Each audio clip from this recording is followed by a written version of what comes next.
চাল ওঠ বান্দির ছেলে, গাড়িতে বস। রুডমানবের বাজখাই কণ্ঠে ভ্রম ছুটল আহত অ্যাডুইনের। ঝাপসা দৃষ্টিযুগল ভাব ধরেছে অনর। দিশাহীন দ্বিধাদ্বন্দ্বতায় বোধ হয়ে আছে আহত মানব। নড়বড়ে মস্তিষ্কে কেবল চলছে, সত্যি দ্য হার্টলেস শ্যাডো মনস্টার এসেছে আমায় বাঁচাতে। আমার মতো কালপ্রিটকে যেচে বলছে গাড়িতে উঠতে। অ্যাডুইন নিস্তব্ধ, একদৃষ্টে চেয়ে আছে কেবল। মাফিয়া বিস্ট নির্বিকার ভঙ্গিতে সিগার ফুঁকছে, আর সুদর্শন মুখমণ্ডলের চারপাশে ছড়িয়ে ছিটিয়ে যাচ্ছে সিগারের কলুষিত ধোঁয়া। বিপরীত দিক থেকে এখনও গাড়ির গায়ে বর্ষিত হচ্ছে অনবরত অগ্নিশিসা। তবুও নিরুত্তাপ মাফিয়া বিস্ট দাম্ভিকতার সঙ্গে গায়ে লিয়ে বসে আছে ড্রাইভিং সিটে। নির্বিকারে ডান হাতের মধ্যমা এবং তর্জনীর চাপায় আটকে রাখা মোটা সিগারখানায় বসাচ্ছে লম্বা লম্বা টান। এক কথা দ্বিতীয়বার আওড়ানোর বদঅভ্যেস নেই মাফিয়া মনস্টারের। সেই পরিপ্রেক্ষিতে সে কেমন শক্ত মুখে চোখ পাকিয়ে তাকালো অ্যাডুইনের পানে। এহেন দৃষ্টে ভরকায় অ্যাডুইন। দুর্বল দেহের সঙ্গে আটকে থাকা পেশিবহুল হাত দুটো খানিক নাড়াতে চাড়াতেই কর্ণে পৌঁছালো মনস্টারের চাপা হুঙ্কার। উঠবি না আমার হাতের গুলি খাবি? সহসাই দুর্বল হাত দুটো জমিনে ভর দিয়ে উঠে বসল অ্যাডুইন। উষ্ণ তাজা লহুতে জুবুথুবু বদনখানি টেনে টুনে কোনো মতে উঠে এলো গাড়িতে। বেচারার গাড়ির দুয়ার আটকানোর ফুরসত মিলল না। তার আগেই হাওয়ার গতিতে টান নিল মাফিয়া বিস্টের গাড়িটি। ঘটনার আকস্মিকতায় ব্যাকসিটের গায়ে হেলে পড়েছে দুর্বল অ্যাডুইন। পরমুহূর্তে নিজেকে কোনো মতে সামলে নিয়ে তড়িঘড়ি করে দরজাটা টেনে লাগালো গাড়ির সঙ্গে।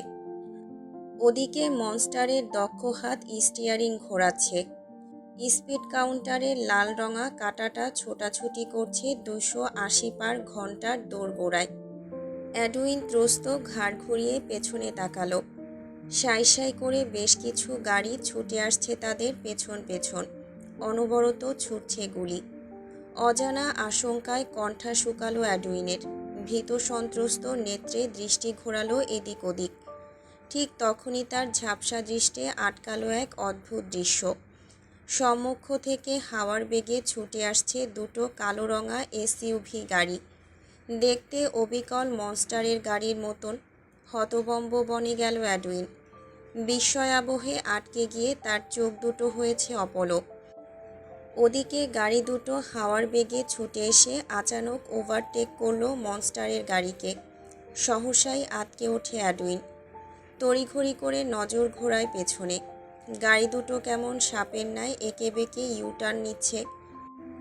নিকসহ বাকিদের গাড়িগুলোর গতিরোধ হয়েছে খানিক। ততক্ষণে কালো রঙা এসইউভি গাড়ি দুটো একযোগে এসে তাল মিলিয়েছে মনস্টারের গাড়ির সঙ্গে। তখনই অ্যাডুইনের নজর গিয়ে ঠেকল ফ্রন্ট মিররের দিকে। সেখানে প্রতিবিম্বিত হচ্ছে দ্য গ্রেট রুশদি কিংয়ের দক্ষ কুটিল হাসি। মুহূর্তেই গাড়ির স্টিয়ারিং ঘুরল 75 ডিগ্রি অ্যাঙ্গেলে। বাঁ পাশ থেকে অবিকল দেখতে গাড়িটা ওভারটেক করে এগিয়ে গেল সম্মুখে। ডান পাশের গাড়িটা স্লো মোশনে পিছিয়ে গেল খানিক। মনস্টার তখন আলগোছে গাড়ি ঢুকালেন মধ্যাকার ফাঁকা অংশে। তিনটে অবিকল দেখতে গাড়ি পালাক্রমে নিজেদের স্থান পরিবর্তন করছে।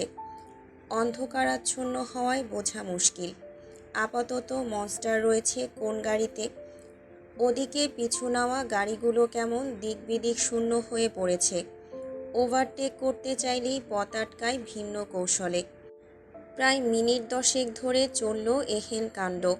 এরই মধ্যে তিনটে অবিকল দেখতে এসইউভি গাড়ি ছুটে গেল 3 রাস্তার মোড়ে। অতঃপর চোখের পলকে গাড়ি তিনটে পথ ধরল 3 দিকে। তখনই একযোগে ব্রেক কষল পিছু নেওয়া গাড়িগুলো। দিক বিদিক শূন্য হয়ে থেমে রইল কিয়ৎক্ষণ। নিক কেমন কটমট করছে। রাগে ক্ষোভে সিটের গায়ে অনবরত পাঁচ বসিয়ে গর্জন তুলছে বারংবার। কটমটিয়ে শুধায়। আবারও নিজের কূটকৌশল কাজে লাগিয়ে বেঁচে গেলেন মনস্টার। তবে আর কতদিন? আপনার সেই বুদ্ধিদীপ্ত মস্তিষ্ক জং ধরার সময় হয়েছে। এবার শুধু সুযোগের অপেক্ষা। বিদঘুটে অন্ধকার যেন গিলে খাচ্ছে গহীন জঙ্গলটাকে। অদূর থেকে ভেসে আসছে খেকশিয়ালদের মরা কান্না। মনস্টারের গাড়ি থেমেছে জঙ্গলের দ্বার ঘেঁষে বয়ে যাওয়া নির্জন রাস্তায়। রুড মানব কেমন নির্বিকার ভঙ্গিতে সিগার ফুঁকছে এখনো। ব্যাকসিটে বসে থাকা অ্যাডুইন ঘাড় ঝুঁকিয়ে রেখেছে অপরাধিত্বের ভারে। মাথা বরাবর চেপে রেখেছে আইস প্যাক। সে তো নির্দয় মনস্টার দিয়েছে বলে। অ্যাডুইন ঢোক গিলছে বারংবার। শুকনো জিভ ঠেলে শুষ্ক অধৈর্যরা খানিক ভিজিয়ে নিয়ে কথা সাজালো মনে মনে। রয়ে শোয়ে আমতা আমতা স্বরে শুধালো, ওরা মেয়েটার খবর পেয়ে গেছে মনস্টার। মুহূর্তেই থমকালো গাড়ির অভ্যন্তরের পরিবেশ।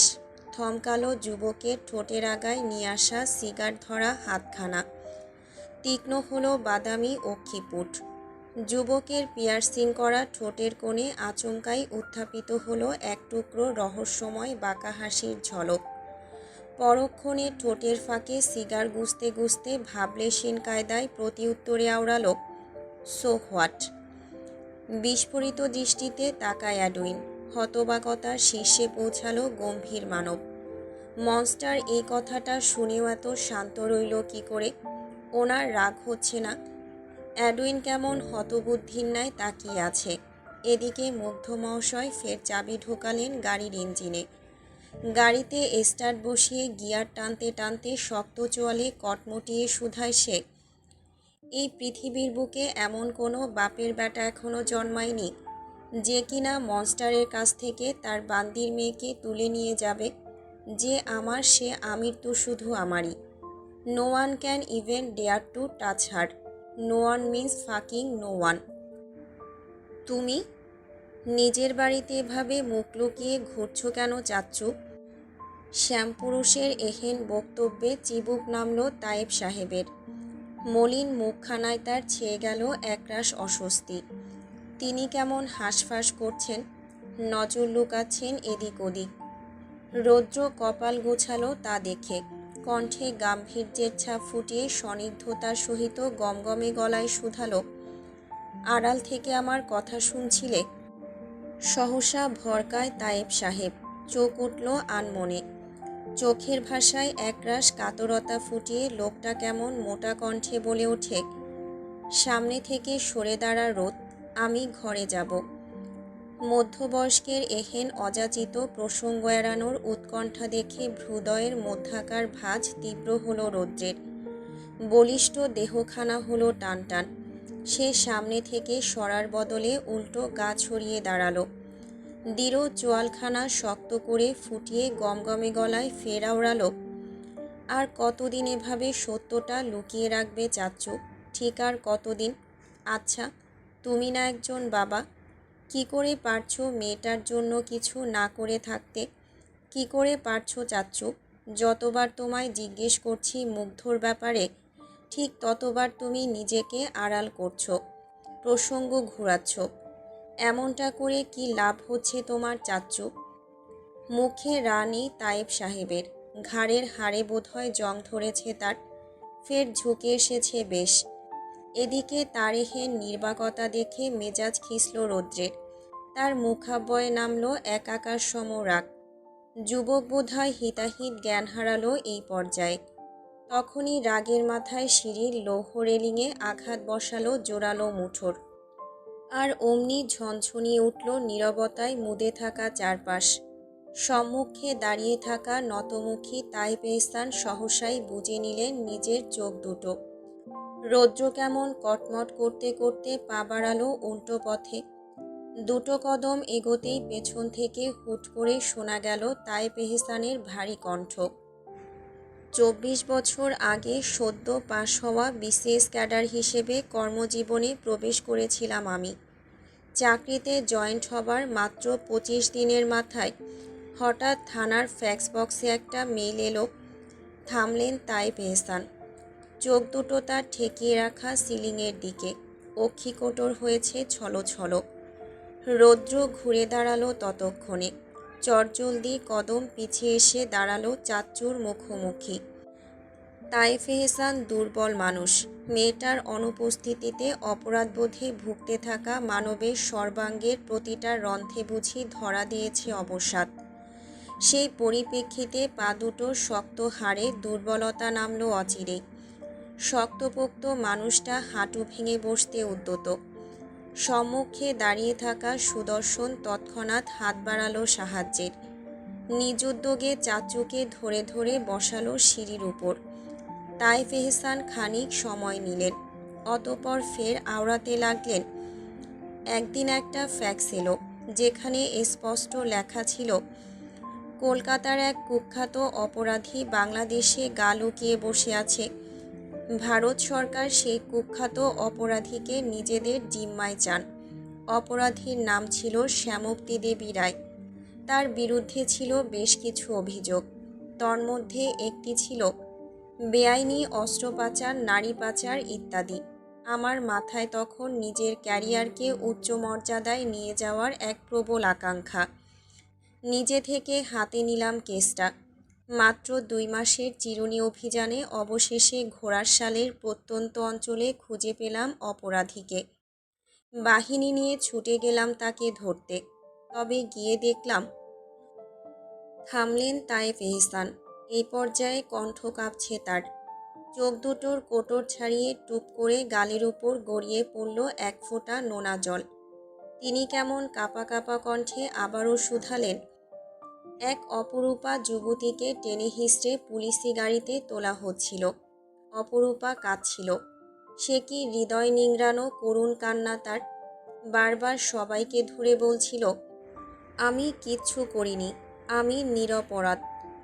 তখন কেউ শোনেনি তার কান্না ভেজা কণ্ঠ। আমিও কানে তুলিনি। পুলিশের মন অপরাধীর প্রতি কঠিন না হলে কি আর চলে? আমিও কঠিন ছিলাম সেদিন। বাজখাই কণ্ঠে মেয়ে কনস্টেবলকে আদেশ দিয়েছিলাম তাকে গাড়িতে তুলতে। কনস্টেবল তাই করল। অপরূপাকে টেনে হিঁচড়ে গাড়িতে তুলল। আমি পিছু ঘুরে নিজের গাড়ির দিকে এগোতে গেলেই কোত্থেকে যেন একজোড়া নরম তুলতুলে হাত এসে আচানক আঁকড়ে ধরল আমার বাঁ হাত। আমি তৎক্ষণাৎ ঘাড় বাঁকিয়ে তাকাতেই দেখি একটা নাদুস নুদুস বাচ্চা আমার হাত আঁকড়ে ধরেছে।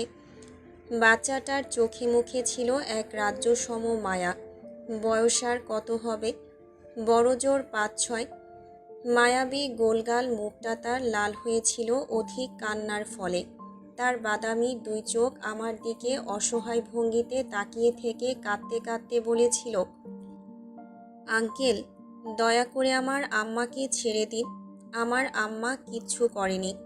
আঙ্কেল, দরকার হয় আপনি আমাকে শাস্তি দিন, তবু আমার আম্মাকে ছেড়ে দিন। ও আঙ্কেল, আঙ্কেল, ছেড়ে দিন না আমার আম্মাকে। আঙ্কেল, আমি আপনার পায়ে পড়ছি আঙ্কেল। বলতে বলতেই বাচ্চাটার নরম হাত দুটো আমার পা আঁকড়ে ধরে। অনবরত কান্না জুড়ে আবারও নিজের মাকে ছাড়ানোর আবদার করে। অথচ আমি স্রেফ নির্বিকার ভঙ্গিতে দাঁড়িয়েছিলাম। অপরাধী সাজা তো হবেই। বাচ্চা ছেলেটা থোড়াই জানে তার মা অপরাধী। ওদিকে পুলিশি গাড়ি থেকে আরেকজন কনস্টেবল তখন ছুটে এসে জোর করে বাচ্চাটাকে নিয়ে গেল আমার চোখের সামনে থেকে। বাচ্চাটা তখনও চিৎকার করে আমায় ডাকছিল। আমি শুনেছি। বুকে পাথর বেঁধে চুপ করে শুনেছি তার কান্না। সেদিন প্রায় বিকেল নাগাদ বাংলাদেশ বর্ডার পার করে অপরাধীকে পাঠানো হয় ভারতের মাটিতে। সঙ্গে আমার যাওয়ার কথা থাকলেও আমি সেদিন যাইনি। কিন্তু কণ্ঠরোধ হলো তায়েফ এহসানের। হাতে পায়ে শুরু হলো অজানা কম্পন। রৌদ্র কপাল গোছালো। উদ্বিগ্ন হয়ে তখনই চেপে ধরল চাচ্চুর 2 হাত। লোকটার হাত পা কেমন ঠান্ডা হয়ে যাচ্ছে। অনবরত কাঁপছে সর্বাঙ্গ। তবুও তায়েফ এহসান আবারও বলা শুরু করলেন, কিন্তু ঠিক 2 দিন পর আবারও ফ্যাক্স পেলাম। দুর্বৃত্তের গুলিতে নিহত হয়েছে শ্যামপ্তি রায়। কলকাতা থেকে আদেশ এসেছে তার শেষকৃত্যে আমি যেন সেখানে উপস্থিত থাকি। তাই সেদিনই রওনা হলাম কলকাতার উদ্দেশ্যে। ঠিক 6 ঘন্টা পরে গিয়ে পৌঁছালাম লোকেশনে, যা ছিল কলকাতার শোভা বাজারে। সেখানকার অত্যন্ত পুরনো এক রায় জমিদার বাড়ি। মানুষে গিজগিজ করছিল সেখানে। কোনো রকমে ভিড় ঠেলে বাড়ির অন্দরমহলে গিয়ে দাঁড়াতেই দেখলাম বাইরে যতটা ভিড় ছিল ভেতরে ততটাই শুনশান নিস্তব্ধতা। কোথাও কেউ নেই। আমি হতবুদ্ধির ন্যায় হাঁটতে হাঁটতে অন্দরমহলের বাঁদিকে পা বাড়াই। আশ্চর্যের বিষয় ছিল, অন্দরমহলের সব কয়টা দরজা বাইরে থেকে তালা দেওয়া থাকলেও একদম শেষের দিকের একখানা ঘরের দরজার একপাশে খুলে রাখা। সন্দেহের বশে সেদিকে এগোই। এক হাতে দুয়ারের অন্য পাশ ঠেলে ভেতরে ঢুকতেই দেখি কাঁপন বাড়ল তায়েব এহসানের। ভয়ে তটস্থতার সর্বাঙ্গ। রৌদ্র দিকবিদিক হারাচ্ছে এই পর্যায়ে। তড়িঘড়ি করে চাচ্চুর হাত দুটো মুঠোয় চেপে ধরে আওড়ায়, চুপ করো চাচ্চু, আর বলতে হবে না, তুমি অসুস্থ হয়ে যাচ্ছ। আজ যেন বাদ মানতে নারাজ তায়েব সাহেব। কাপত্রয়ী কণ্ঠে আচমকা ডুব দিলেন অতীতে। অতীত। তায়েব এহসানের ব্যস্ত পদযুগল আচানক আবদ্ধ কামরায় প্রবেশ করতেই থমকে গেল যেন। চোখ দুটো হলো বিস্ফোরিত। গোয়াল ঘরের ন্যায় কক্ষে একখানা ছোটোখাটো চৌকি খাট। সেথায় নিষ্প্রাণ আকারে পড়ে আছে শ্যামক্তি রায়ের অর্ধনগ্ন নিথর দেহ। বুকের ঠিক মাঝখানে পরপর 3টে গুলির ছাপ। চোখ দুটো হাঁ করে খুলে রাখা তার। সর্বাঙ্গে লেপ্টে আছে অসংখ্য আঁচড়ের ছাপ। লহুতে ভিজে একাকার অবস্থা চৌকির বদন। তায়েব সাহেব তখনই চোখ ঘোরালেন অন্যত্র। সর্বাঙ্গ কাঁপছে তার, হাত দুটোয় নেমেছে অসারতা। নিথর অপরূপার সঙ্গে যে খুব একটা ভালো কিছু হয়নি তা বুঝতে বিচক্ষণ মস্তিষ্ক তার খুব একটা সময় নিল না। তায়েব সাহেব কেমন দাঁত কিরমির করছেন। হাত দুটো মুষ্টিবদ্ধ করে যেই না পেছনে ঘুরবেন অমনি কে যেন পেছন থেকে 2 হাতে ভেতরের দিকে ঠেলে দিল তায়েব সাহেবকে। এহেন অতর্কিত আক্রমণে তাল সামলাতে না পেরে তখনই সম্মুখের নোংরা মেঝেতে ছিটকে পড়েন তায়েব সাহেব। ধুলো পড়া অভিলেখাগারের ছাতা পড়া জমিনে সশরীরে উবুট হয়ে পড়তেই ব্যথায় চোখ মুখ খিঁচে নিলেন তিনি। কিয়ৎক্ষণ গোঙালেন চাপা স্বরে। পরক্ষণে নিভু নিভু চোখজোড়া ধীরে সুস্থে নিজেদের পর্দা সরাতেই সম্মুখের মেঝেতে দৃশ্যমান হলো এক অতি ক্ষুদ্র মানব দেহ। তাজা লহুতে আচ্ছাদিত ক্ষুদ্র বদন তার। মাত্রই আকার ধরেছে মানব শরীরের। মাথাটার সম্পূর্ণ গঠন হয়নি এখনো। হাত পায়ের আঙুলগুলো অস্পষ্ট। গায়ে তার ভন ভন করছে মাছির দল। মুহূর্তেই ঝটকা খেল তায়েব সাহেব। চক্ষু ছানা বড়া করে ধীরে সুস্থে ফের নজর উঠালেন চৌকিতে পড়ে থাকা শ্যামক্তি রায়ের পানে। মেঝেতে পড়ে থাকা ক্ষুদ্র মানবদেহের সঙ্গে এখনও সংযোগ বিদ্যমান তার। তার চোখে পড়তেই আচমকা বাঁধভাঙা চিৎকারে ভেঙে পড়েন তায়েব সাহেব। সব কিছুর জন্য নিজেকে দোষাচ্ছেন তিনি। কাঁদতে কাঁদতে মুখ লুকাচ্ছেন নোংরা মেঝেতে। এ কি করলেন তিনি? কোন গজবের কাছে মেয়েটাকে হস্তান্তর করলেন? এতটা পাষাণ কর্মকাণ্ড কেউ কি করে করতে পারল? কেন তিনি হস্তান্তর করলেন মেয়েটাকে? ভাবতে ভাবতে নিজের চুলের গোছা খামচে ধরলেন তায়েব এহসান। 2 হাঁটুতে ভর দিয়ে উঠে দাঁড়ালেন কোনো রকম। নজর ঝুঁকিয়ে রেখে তড়িঘড়ি করে নিজের গা থেকে শার্টখানা খুলে এনে আলতো করে ছড়িয়ে দিলেন অর্ধনগ্ন মানবীর গায়ে। ঠিক তখনই ঘরের দরজাটা খুলে গেল খট করে। একজোড়া ব্যস্ত কদম কেমন হড়বড়িয়ে ঢুকলেন কক্ষে। তায়েব সাহেব পাথর হলেন। মুখাব্বয়ে একরাশ আগুন লেপ্টে সম্মুখে তাকাতেই দেখলেন কলকাতার সেন্ট্রাল থানার ওসি সাহেব দাঁড়িয়ে আছেন। লোকটা কেমন বিরক্ত। তিনি এগিয়ে এসেই খপ করে চেপে ধরলেন তায়েব সাহেবের কনুই। অতঃপর মানবটাকে টানতে টানতে ঘর থেকে বের করে এনে দাঁত খিঁচে আওড়ালেন, ডেথ স্পটে গিয়ে কি করছিলেন আপনি? আপনার গা উদম কেন? মেয়ে দেখলে হুঁশ থাকে না? অন্তত প্রাণ আছে কিনা তা দেখে নিতেন। আকাশ থেকে পড়লেন তায়েব সাহেব। হতবম্বতার নজরে নিজে থেকেই ভর করালেন এক আকাশসম ঘৃণা।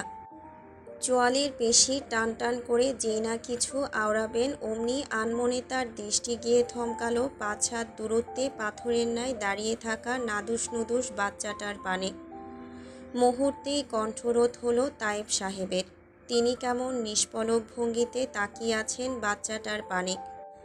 কাল যে বাদামি চোখ দুটোতে রাজ্যসম কাতরতা ছিল, আজ সেথায় অঢেল ঘৃণা। ওইটুকুন গোলগাল মুখটা সে কি শক্ত হয়েছে তার। রাগে থরথর করে কাঁপছে চোয়াল। তায়েব সাহেব ভরকালেন। কদম বাড়িয়ে বাচ্চাটার দিকে এগোতে গেলেই পাশ থেকে ওসি সাহেব দিলেন এক ধমক। চিরবির করতে করতে তায়েব সাহেবকে এক প্রকার টেনে হিঁচড়ে নিয়ে গেলেন নিজের সঙ্গে করে। অথচ তায়েব সাহেবের ঠায় দৃষ্টি এখনও নিষ্পলক বাচ্চাটার বাদামি চোখ দুটোতে নিবদ্ধ। পারছে না ওই চোখ দুটো তাকে আস্ত গিলে খেতে। বাচ্চাটা কি তাকে ভুল বুঝল? সে কি সত্যিই ভাবল সে অন্যায় করেছে? বর্তমান মুহূর্তেই অতীতের ঘোর ভাঙল তায়েব সাহেবের। বুকের ওঠানামার গতি বেড়ে গিয়েছে তার। সর্বাঙ্গ ঘামছে দরদর করে। বুকের বাপাশে যা যন্ত্রণা হচ্ছে না। তায়েব সাহেব তখনই লুটিয়ে পড়লেন সিঁড়ির গায়ে। ওদিকে রৌদ্র অস্থির।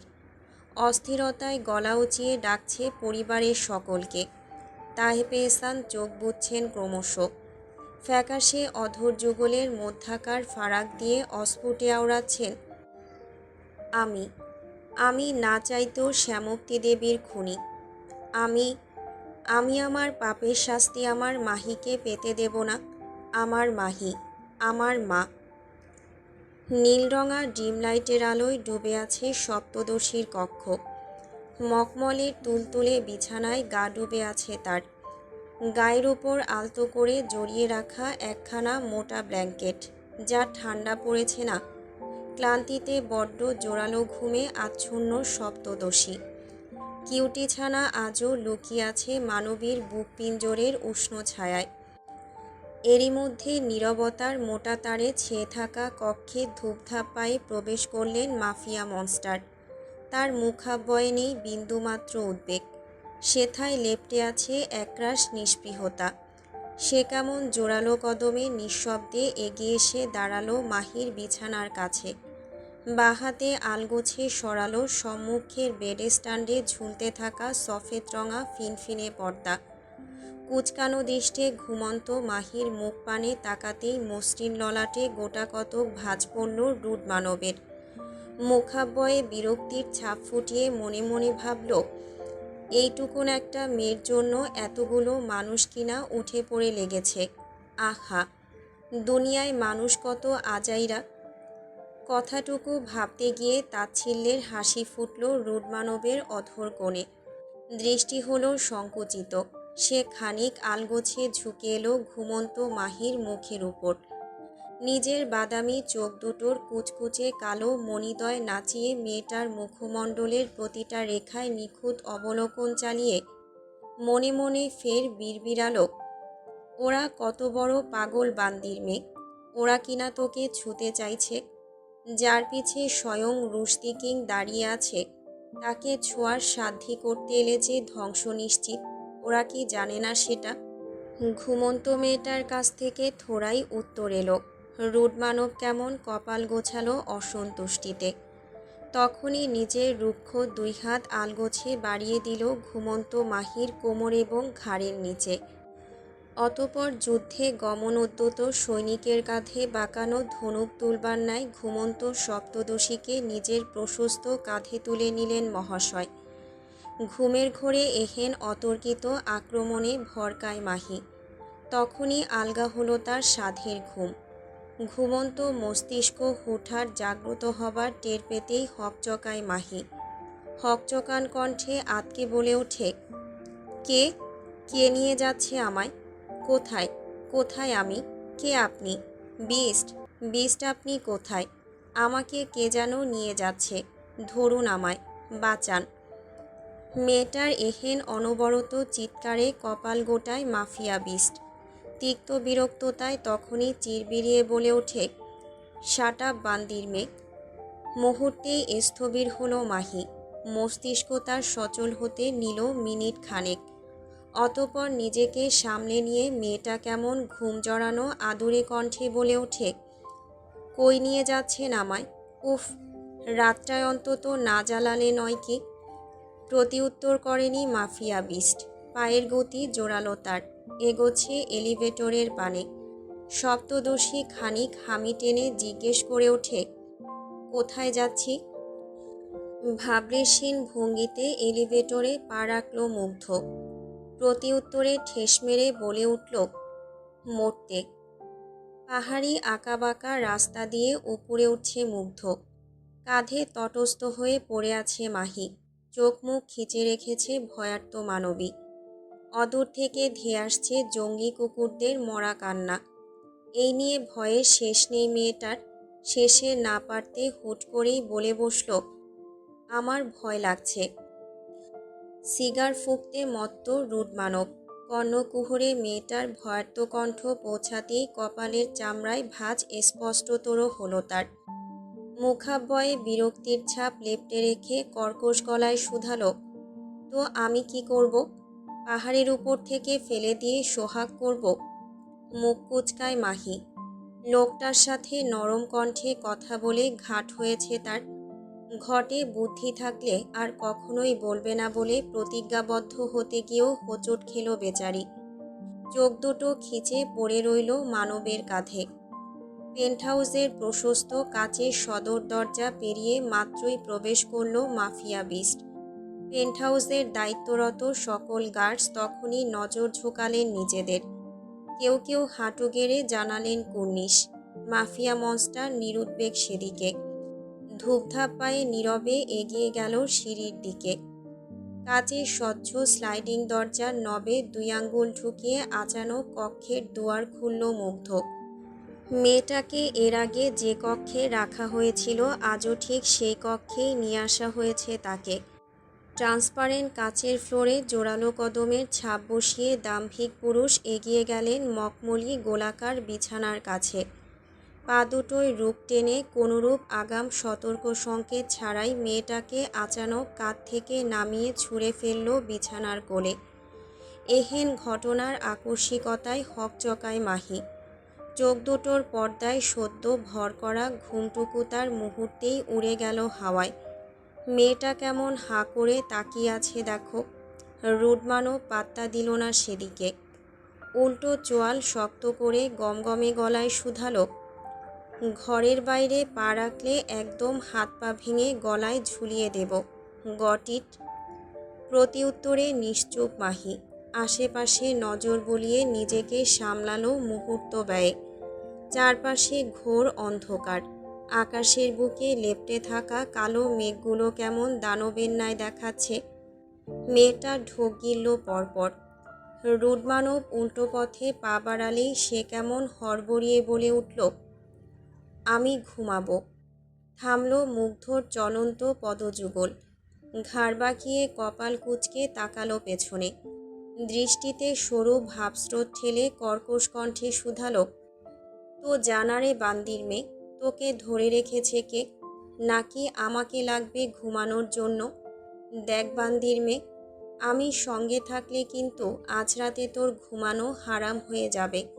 তাই ভেবে চিনতে কাছে ডাকিস। ইউ নো না, I am a pure bad boy. মুখ গহ্বরে অলক্ষ্যে দাঁত খিসল মাহি।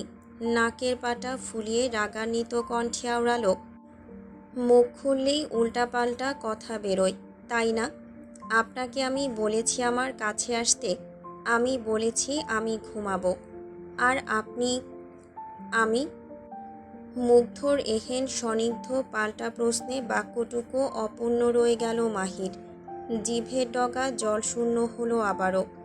সে খানিক ঢোক গিলে মিনমিনে স্বরে বলল, এই ঘরেই বসে থাকবেন, আমার ভয় লাগছে। সহসা চোয়াল শক্ত হলো রুডমানবের। কপালের চামড়ায় বাঁধল ভাঁজের ছাপ। দাঁত কপাটি একে অপরের সঙ্গে রুষ্ট চাপে পিষতে পিষতে সে কেমন চিরবির কণ্ঠে বলে ওঠে, হোয়াট দ্য ফাক বান্দির মেঘ, আমার মতো হ্যান্ডসামকে তোর কেয়ারটেকার মনে হচ্ছে? ভাবলেশহীন মাহি। নিস্পৃহ ভঙ্গিতে মুখের সামনে হাত নাড়ালো মাছি উড়াবার ন্যায়। আজ যেন সাহস বেড়েছে তার, তাই তো নির্লিপ্ত কণ্ঠে জবাব দিল, হুম, কেয়ারটেকার তো ভালো পথ, আপনাকে দারোয়ানের চেয়ে বেশি কিছু মনে হচ্ছে না। মুহূর্তেই তেলে বেগুনে জ্বলে ওঠে মাফিয়া বিস্ট। গটগটিয়ে এগিয়ে এসে আচানক আঁকড়ে ধরে মাহির সুকোমল গ্রীবাদেশ। দাঁত খিচে গর্জন তুলে বলে ওঠে, এই বেয়াদবের বাচ্চা, এই জিহ্বায় লাগাম টান অসভ্য মেয়ে ছেলে, না হলে কিন্তু। একই তেজে আবির্ভূত মাহি সহসা মনস্টারের হাত থেকে নিজের গ্রীবাদেশ ছাড়িয়ে এনে চোয়াল নাড়িয়ে বলে ওঠে, থাক হয়েছে, গালমন্দ সব একেবারে করে ফেললে কাল কি করবেন? দয়া করে কালকের জন্য কিছুটা বাঁচিয়ে রাখুন। আপাতত আমি ঘুমাচ্ছি বিস্ট, গুড নাইট। তীক্ষ্ণ দৃষ্টে তাকিয়ে রইল মুগ্ধ। মেয়েটা তাকে উপেক্ষা করে আলগোছে মাথা রাখল নরম বালিশে। রুডমানবের রূঢ়তাখানি কমতে শুরু করলো তা দেখে। সে কেমন ঘাড় কাত করে তাকিয়ে আছে মেয়েটার পানে, তার বাদামি চোখ দুটো যেন মুগ্ধতায় অস্ফুটে আওড়াচ্ছে। ব্যাপার কি বান্দির মেয়ে, তোকে ইদানিং আমার লাগে কেন? কোন জাদু করেছিস আবার কে জানে। ভাবতে ভাবতেই মুগ্ধর বিমুগ্ধ নয়ন গভীরভাবে ডুব দিল মাহির মসৃণ মুখ পানে। সেথায় দৃষ্টি দিয়ে কিয়ৎক্ষণ আঁকিবুকি চালিয়ে মানব নিজের অবচেতন মনে ফের আওড়াল, তুই যদি একটাবার জানতি, তোর ঘুমন্ত মুখের দিকে তাকালে আমার ঠিক কেমন লাগে, তাহলে তুই হয়তো আমাকে ধ্বংস করার জন্য হলেও যখন তখন ঘুমিয়ে থাকার ভান ধরতি পিচ্চি। মনে মনে কথাটুকু আওড়ে ক্ষান্ত হননি মাফিয়া বিস্ট। দাঁড়িয়ে রইলেন পাহাড়ের ন্যায়। এদিকে তার লম্বা হাত দুটো মেয়েটার বালিশের কাছে এসে ঠেকেছে। তা বুঝি অস্বস্তি বাড়াচ্ছে মাহির। সপ্তদর্শী খানিক বিরক্ত কণ্ঠে চোখ বুজে রেখে শুধালো, হাত সরান, আমি ঘুমাবো। এই পর্যায়ে রাগলেন না রুড মানব, উল্টো ঠোঁটের কোণে অলক্ষে ফোটালেন বাঁকা হাসির রেশ। কণ্ঠে কপট মুড়ি ভাব ধরে আওড়ালেন, তোর কথা শুনতে আমি বাধ্য নই বান্দির মেঘ। মসৃণ ললাটে বিরক্তির ছাপ ল্যাপটালো মাহি। নাক কুচকে খিটখিটে কণ্ঠে বলে উঠল, এই বয়সে এসে এত তেজ দেখাতে ক্লান্ত লাগে না আপনার? আশেপাশেই বোধহয় জোরালো একখানা বাজ পড়ল। রুডমানবের মুখাবয় দেখে তো তাই মনে হচ্ছে। এত হ্যান্ডসাম হেলথ কনসাস একটা মানুষকে কিনা বয়সের খোঁটা দেওয়া হচ্ছে, এ যে আর মুখ বুজে সহ্য করার মতো নয়। মাফিয়া বিস্ট কেমন গজগজ করছেন রাগে। তখনই মেয়েটার উপর ঝুঁকে এসে কঠিন হুঙ্কার ছুঁড়ে বলল, what the hell are you saying বান্দির মেয়ে? এই বয়সে মানে? এই বেয়াদবের বাচ্চা, তুই আমাকে বয়স নিয়ে খোঁটা দিচ্ছিস? গালটা কাছে আন জানোয়ার, এক্ষুনি দুই একটা না বসালে আমার শান্তি হচ্ছে না। মানবের কথাটা গায়ে মাখল না মাহি, উল্টো গোধরে পড়ে রইল বিছানায়। মুখটা অন্যত্র ঘোরাতে ঘোরাতে অনীহার কণ্ঠে বলে ওঠে, আরে আরে, হাত সরান তো, বেশি নড়বেন না, আমি ঘুমাচ্ছি কিন্তু। মেজাজ এবার সপ্তম আসমানে পৌঁছেছে রুড মানবের। চোয়ালের পেশি টান টান। সে কেমন কুরকণ্ঠে আচমকাই বলে বসল, ওর যত ইচ্ছে ওর, আর মাত্র 17 দিন, এরপরই ডানা কাটব, মাইন্ড ইট। কথাটা বলে আর এক মুহূর্ত দাঁড়ালেন না মাফিয়া বিস্ট। মুখাবয়ে একাকার সম রাগ লেপটে চলে গেল কক্ষ থেকে। এদিকে চোখ বুজে রাখলেও সবটা স্পষ্ট শুনল মাহি। মানবের কথা শুনে মুহূর্তেই বুকে মোচড় দিয়ে উঠল তার। এই কথার অর্থ কি? কি হবে 17 দিন পর? অভ্যন্তরীণ উচাটান বাড়ল মাহির। এপাশ ওপাশ দাপড়ালো তার শরীর। মস্তিষ্ক কাজে লেগে পড়েছে উত্তর খুঁজতে। আঙুল গুনছে তারিখ। আর 17 দিন। এরপর এরপর কি? গুনতে গুনতে হঠাৎ থমকায় মাহি। তখনই মেয়েটার চোখ দুটো হলো ছানা বড়া। সর্বাঙ্গ দুলে উঠল ভয়ে। নিজের হাত দুটো সামনে এনে মেয়েটা কেমন কাঁপতে কাঁপতে বলল, আর 17 দিন পর আমার জন্মদিন। ওই দিন কি করবে এই লোক? মেরে ফেলবে আমায়? সহসা নিজের চিন্তায় আটকে ওঠে মাহি। উচাটনে পা নামালো বিছানা হতে। কাঁপতে কাঁপতে জিভখানা আলগোছে ছোঁয়ালো অধরে। লোকটাকে জিজ্ঞেস করতেই হবে, আর 17 দিন পর ঠিক কী করবে সে। এহেন ভাবনায় তখনই উঠে দাঁড়ায় মাহি। মনস্টারের নিষেধাজ্ঞা থাকা সত্ত্বেও গটগটিয়ে বেরিয়ে গেল ঘর ছেড়ে। মৃদু অন্ধকারে ছেয়ে আছে প্রশস্ত করিডোর। মাহি ভয়ে ভয়ে সিঁড়ি বেয়ে টপ ফ্লোরের দিকে এগোচ্ছে। মেয়েটার আজ অত সাহস এলো কোত্থেকে কে জানে। দুরু দুরু বুকে সে অবশেষে এসে দাঁড়ালো টপ ফ্লোরে। পরক্ষণেই যা দেখল তাতে হোঁচট খেল বেচারি। সম্পূর্ণ ফ্লোরের দুই পাশে সশস্ত্র গার্ডস। মেয়েটার উপস্থিতি টের পেয়ে তখনই সকলে একযোগে দুই হাঁটু ঠেকালো মেঝেতে। ঘাড় নোয়ালো বাধ্যতায়। এহেন কাণ্ডে জারপন্ডায় হতবাক মাহি। তাকে ওভাবে কুর্নিশ জানাচ্ছে কেন লোকগুলো? মাথা টাথা খারাপ হয়ে গেল নাকি তাদের? মাহি কেমন গাল ফুলিয়ে তপ্ত নিঃশ্বাস ফেলল। কিয়ৎক্ষণ দোনামোনা করে অবশেষে বোকার ন্যায় সম্মুখে নতমুখে বসে থাকা গার্ডদের জিজ্ঞেস করে উঠল, বিস্ট? না না, মনস্টার কোথায়? মুখে জবাব দিল না কেউ। জবাব দিয়ে থোড়াই প্রাণ হারাবে তারা। লোকগুলো কেমন থরথর করে কাঁপছে দেখো। সম্মুখ থেকে কেউ একজন স্রেফ তর্জনী তাক করল ছাদের দিকে। এতে বুঝি কাজ হলো। বোকা মানবী পা বাড়ায় সেদিকে। সুইমিং পুলের ধারে পড়ে আছে মনস্টারের দামি স্যুট। পুলের শীতল পানিতে ইচ্ছে মতো সাঁতরাচ্ছে মাফিয়া বিস্ট। অসময়ে গোসল করার বদভ্যেস তার। এরই মধ্যে সপ্তদশীর কোমল পদেশে হাজির সেথায়। তার সরু দৃষ্টি পুলের দিকে পড়তেই দৃশ্যমান হলো রুডমানবের অর্ধনগ্ন দেহ। কেবল একখানা ট্রাউজার পরে সাঁতরাচ্ছে সে। মাহি কেমন শক্ত চোয়ালে তেজি ভাব ধরে এগিয়ে এলো খানিকটা। কণ্ঠ উঁচিয়ে আচমকাই বলে বসল, 17 দিন পর আমার সাথে কি করবেন আপনি? তখনই ঝড়ের বেগে ঘাড় বাঁকিয়ে তাকায় মুগ্ধ। সাঁতরাতে থাকা ব্যস্ত শরীরটা থেমে গেল মুহূর্তেই। দৃঢ় চোয়ালখানা তীক্ষ্ণ হলো ব্লেডের ন্যায়। কপাল গুছিয়ে মানব কেমন রুক্ষ কণ্ঠে শুধালো, what the fuck are you doing here? তোকে আমি ঘর থেকে বের হতে বারণ করেছিলাম না? মাহি নারাজ সেই বাক্য মানতে।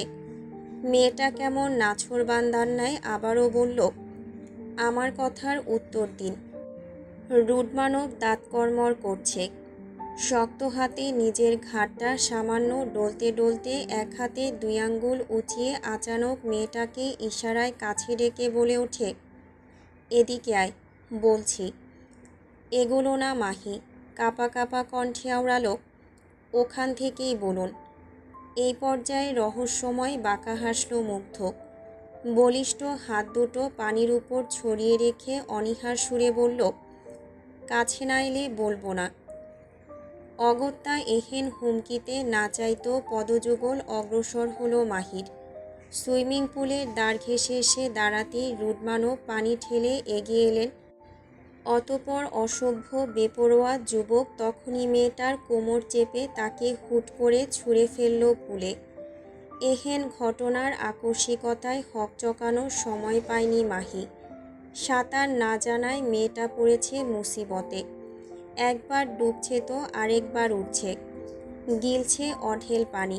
হাত পা ছুটছে বেচারি। এদিকে রুডমানব নির্বিকার। কিয়ৎক্ষণ দাঁড়িয়ে রইল ঠায়। অতপর মেয়েটা ক্লান্ত হতেই সে আগ বাড়িয়ে ডুব দিল পানির গভীরে। পরক্ষণে মাহির বাঁকানো কোমরে 2 হাত চেপে মেয়েটাকে এক ঝটকায় তুলে আনল খানিকটা উঁচুতে। সপ্তদশী হাঁপাচ্ছে ভীষণ। তার কোমল পিঠ গিয়ে ঠেকেছে পুলের দেয়ালের সনে। তার দোদুল্যমান মসৃণ পা দুটো এখনও সুইমিং পুলের শীতল পানির গভীরে। পাতলা বাঁকানো কোমরটা আটকে আছে একজোড়া শক্তপোক্ত রুক্ষ হাতের বাঁধনে। সিক্ত দেহের সনে লেপ্টে থাকা সফেদ রঙা কাপড়ের অন্তরাল ভেদ করে নারিকায়ার প্রতিটা বাঁক সুস্পষ্টতর। এমতাবস্থা চোখে পড়তেই লজ্জায় হাঁসফাঁস করে ওঠে মাহি। উদ্বিগ্নতার সাথে তড়িঘড়ি করে 2 হাত উঁচিয়ে কোনো মতে নিজের বক্ষস্থল আড়াল করতে ব্যস্ত সে। ঠিক তখনই সুইমিং পুলের গভীর থেকে মাথা তোলে শক্তপোক্ত হাত জোড়ার মালিক। পানিতে টইটুম্বুর সে। মাথা ভর্তি বাদামি চুলগুলো ভিজে লেপ্টে আছে কপালে। হাত দুটো সপ্তদশীর কোমরে আবদ্ধ থাকায় খানিক বিরক্ত হলো রুড মানব। সহসা ভ্রু কুঁচকে তাকালো মেয়েটার পানে। আর অমনি মাহির অস্বস্তি বাড়ল নিজেকে আড়াল করার তীব্র ইচ্ছা। যুবক ভ্রু চায় এহেন কাণ্ডে। মেয়েটার পানে খানিকক্ষণ গভীর দৃষ্টি তাক করতেই তার চোখে মুখে আচানক ফুটে উঠল এক পশলা বিরক্তির ছাপ। সে কেমন দাঁত খিচিয়ে চিরবিরিয়ে বলে উঠল, এত আলগা ঢং করতে হবে না রে বান্দির মেয়ে। My sis kisser bigger than you. হতবম্ব হলো মাহি। বোকার ন্যায় পাল্টা প্রশ্ন ছুড়ল, সিস কিস কি?